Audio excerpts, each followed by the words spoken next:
ఇంట్ versus decimal versus float in SQL. ఇంట్ data type అనేది మనకి హోల్ నెంబర్స్ని స్టోర్ చేసుకోవడానికి యూజ్ అవుతుంది. అంటే లైక్ 5, -100, 0 ఇలాంటి వాల్యూస్ అన్నిటిని ఇంట్ డేటా టైప్లో స్టోర్ చేస్తాం.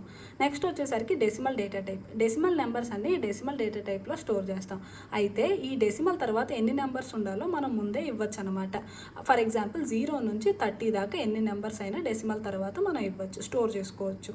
నెక్స్ట్ వచ్చేసరికి ఫ్లోట్ డేటా టైప్. ఈ ఫ్లోట్ డేటా టైప్ కూడా మనం డెసిమల్ నెంబర్స్ని స్టోర్ చేసుకోవడానికే యూజ్ చేస్తాం. కానీ ఈ డెసిమల్కి ఫ్లోట్కి ఉన్న డిఫరెన్స్ ఏంటి అంటే, డెసిమల్లో ఇప్పుడు ఫర్ ఎగ్జాంపుల్ నేను షాప్కి వెళ్ళి ఒక క్యాండీ తీసుకున్నాను, అది 10 రూపీ 50 పైసా ఉంది.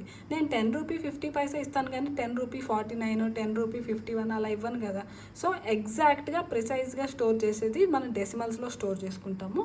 వేరస్ ఫ్లోట్ ఏంటి, ఇప్పుడు నేను మళ్ళీ ఒక షాప్కి వెళ్ళి షుగర్ తీసుకుందాం అనుకుంటున్నాను, ఒక 500 గ్రామ్స్. అయితే ఇప్పుడు ఆ 500 గ్రామ్స్ నాకు ఎగ్జాక్ట్గా వస్తాయంటే కాదు కదా, ఒక 10 గ్రామ్స్ ఎక్కువ రావచ్చు, 10 గ్రామ్స్ తక్కువ రావచ్చు. సో అలా అప్రాక్స్ డెసిమల్ వాల్యూస్ని స్టోర్ చేసేదాన్ని మనం ఫ్లోట్ అంటాం అనమాట. సో ఈ ఇంట్ డేటా టైప్లో మనం కౌంట్స్ అంటే లైక్ మన ఐడీస్ కానీ రోల్ నెంబర్స్ ఇలాంటివన్నీ మనం ఇంట్ డేటా టైప్లో స్టోర్ చేసుకుంటాము.